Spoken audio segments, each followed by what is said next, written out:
phone pattern, just a little above it, which is typical at the end. We're either going to go back down to the lower side, which would be about 15,500 on the Dow, or if we don't make a new low in the next month, I'm saying by mid-December is my decision point. If we don't see a new low in the Dow, like 15,500 or so by early to mid-December, then this market's probably going to go push up one more time, and our target would be around 19,000 on the Dow, and that's because the final resistance would be the old high on the NASDAQ. Sure. Back in 2000, at 5,050, and that's about 7 to 8% higher. So stocks are either going to go 7 to 8% higher in the next couple of months, but if they break down about 12%, then this bubble is over. And then that's what our entire fiat economy is based on. I hear some people calling to talk radio. I talk to folks on the street. They say, I don't care if Obama's bankrupting coal power plants. I don't care if the stock market goes down. I don't own stock. They don't know they get electricity from those plants. They don't know companies are running and expanding and hiring people off their stock price. What's going to happen to kind of the trust fund kids, the yuppies, the trendies, also blue-collar workers that don't care about these? I mean, what's going to happen when this comes crashing down? I expect people to just go crazy.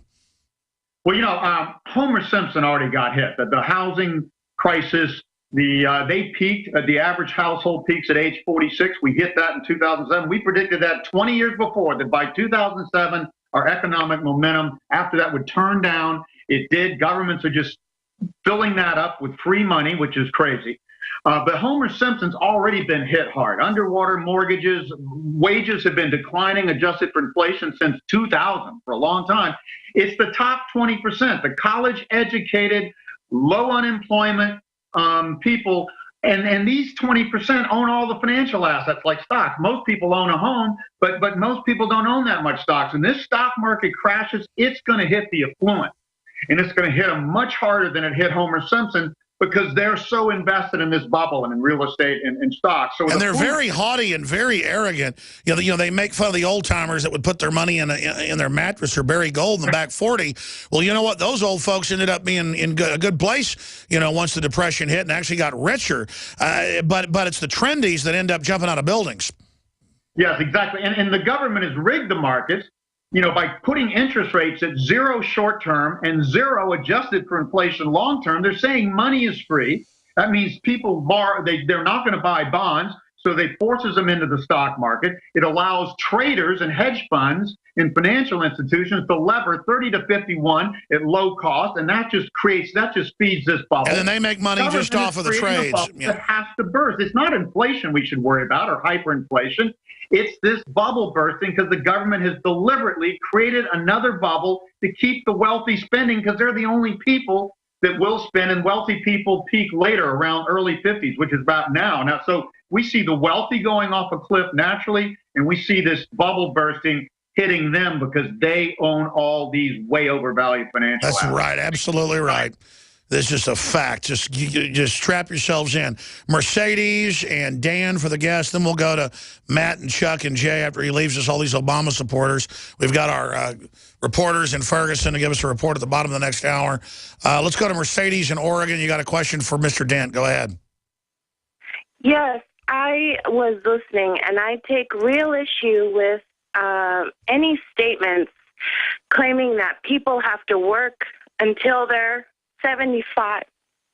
That, to me, is an insane statement, because, and I'll tell you, the minute that Alex Jones started speaking out and standing up for all of us, for himself and for all of us, his family, this was on its way out, okay? People got to understand that. We are awaking. We're making changes. We're doing it on a conscious and unconscious level now. All this horrible stuff that you guys are seeing is because it's on its way out, okay? Well, ma'am, let me just stop you for a minute. Let me just stop you, because I want to quantify what you're saying. Listen, he's saying, with the amount of entitlements, with what's been done, with all the free stuff given away to big corporations, but also poor people, it's created debt bubbles that even if you work till 75, you're not going to be able to basically retire we've created an impossible fraud living on future generations. So he doesn't want you to work till you're 75. He's saying that that's a mathematical fact of what has been developed. And sorry, you didn't have 3 kids, so there isn't a big enough economy now for you to be able to do that. I mean, this is just how it works. But I'm going to skip this network break. This is so important. I want to give her time. Quantify for me. Talk to me like I'm 5 years old, Mercedes. What are you saying here? You're saying we're going to beat this system. We're going to change it. We're going to whatever. I mean, explain to me, because their answer is bring in austerity, and so you'll be willing to live with less. That's the bureaucrats' answer, and then punish everybody, like with Obamacare for the overspending, which is, you know, worse than fascism. I don't even know what you call this. What are you quantifying here? I mean, what are you trying to say? Okay, so look, you've already pointed out the fraud. It's a fraud, okay? So patterns, projections, all this stuff based on fraud. Therefore, we replace the fraud with a real economy. And this is where other people come into play, like Karen Hudes. She's been talking about restoring the economy on its basic level. What is the money based on? She's saying gold, and it's there. We can make this change without having to go into war, because that is what everybody wants. I mean, it's so fraudulent. It's so big. Don't you understand? No. Listen, I hear what you're saying, and I appreciate your call. I want to get Mr. Dent's take on this, but listen. They've made the decision that old people are crud and that babies are crud, euthanize everybody. That's going to be the real solution that Bill Gates is getting us ready for and the left's getting everybody ready for. Okay? We have to start valuing our parents again. We have to start valuing being savers again. We have to start valuing our heroes, being trailblazers and inventors again. I don't want to blame the general public, but on average, we've gotten pretty decadent and soft, okay? Now, Dent can disagree, but I want to get his take on this. He's just talking about what they're already getting everybody ready for. Is there a way out of this or a way to mitigate it and not make it as rough as it's going to be? Because I can tell this is scaring people. What do you take from what she said? Well, Mercedes, I hear what you're saying. It's just, here's the number. $67 trillion in unfunded Medicare, Medicaid, and Social Security entitlements promised to people at a time when the economy is going to slow down naturally because the baby boom has peaked in spending. So this number is only going to get worse. $67 trillion, that is 4 times as much as our total government, federal government debt that has people scared to death. That's reality. If you can figure a way we can retire at 63 to 65 and fund that $67 trillion and growing, then great. My second thing is, everybody I know that's retired, and most people, are bored. I have no intentions to retire until my health fails. I'm going to work till 75, 80, whatever. I want to do something. I want to maybe work less. I maybe want to do something that's more, fun to me or more challenging or something I value more. No, you might want to go teach economics. You might want to go oil paint. You might want to, run a gardening school. You might want to take more vacations, but, Or start your own charitable foundation. There's many things to do, but this is a reality that America and all countries around the world are not facing. And you see Japan's debt just keeps going up and up and up and up and up because they're 11 years ahead of us. Japan has had their bubble burst ahead of us. Real estate stocks, they've had this coma economy with stimulus that never turns around because they don't rebalance the debt and don't let the bubbles burst and let things, because see, one of the problems is people old or young are facing unaffordable education, unaffordable health care. People investing for the future are going to get no returns because stocks and real estate have bubbled up so much. If we don't correct these imbalances, which the free market system does very, very well on its own, then we're not going to have Sure. But I mean, look, there's a destructiveness to it. And I go back to the Democrats, and I've never been a partisan person, but they've really turned into a virulent form of cancer right now. I'm just stating the facts here. They're not like Australia or Switzerland saying, bring us your skilled workers, bring us your brains.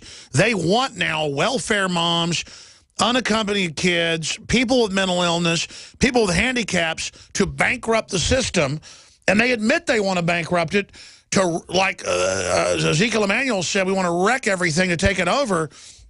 There is a piratical nature here where they want to ride these crises to dictatorial power. Your take on that statement? Well, I'll just back up and say, look, we have to face this problem. It takes a transition. Germany's already raised their retirement age from 65 to 67, and they're older than us. That's no, why I know, but they're not even trying to replace people with hard workers now. Why would the Democrats want the worst immigrants out there? Right, exactly. We let the least educated come across the border freely, and then we turn down people with master's degrees that come over here from China and India.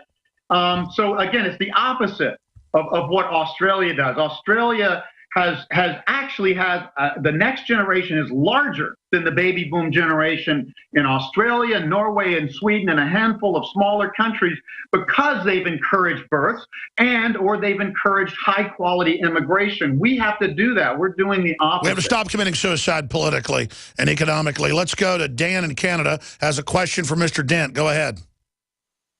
Hello. Yep, you're on the air. All right. Hey, how you doing? First-time caller.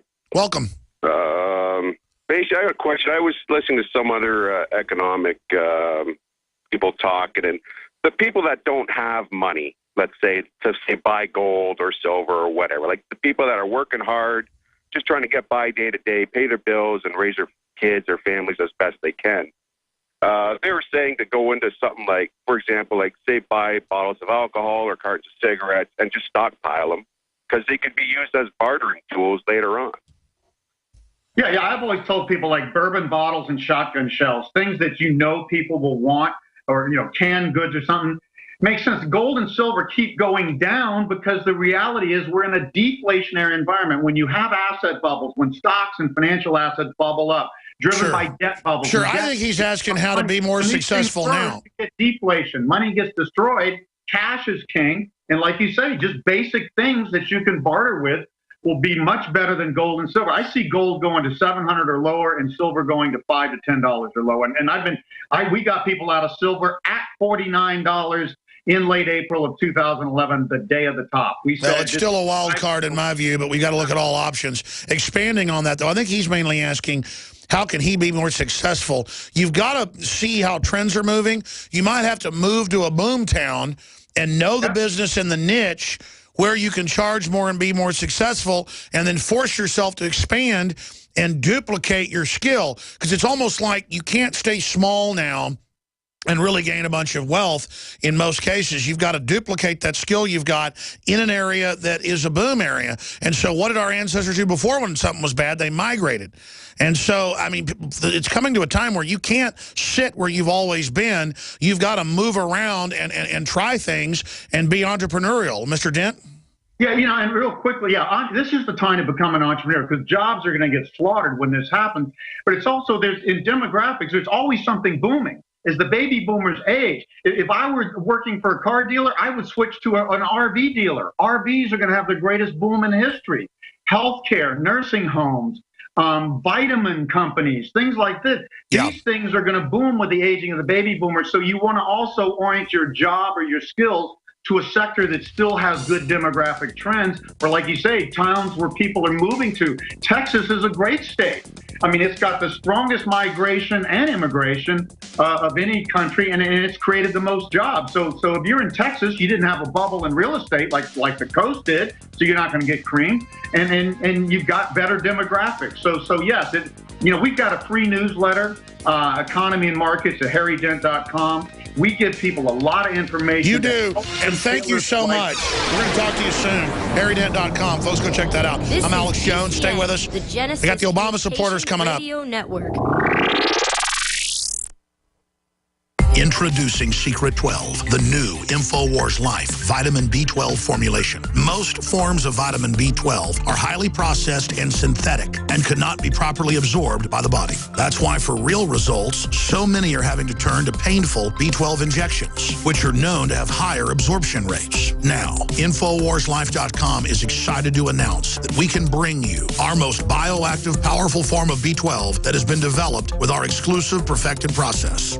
Secret 12 is a binary of nutramedical grade, bioavailable coenzyme forms of B12, methylcobalamin, the same kind used in B12 injections, and adenosylcobalamin. Secret 12 is simply taken by mouth, right on the tongue, and then swallowed. No needles, no injections. Don't take my word for it. Try it for yourself. Discover the secret. Secret 12. Secure your revolutionary Secret 12 formula right now at InfoWarsLife.com or call 888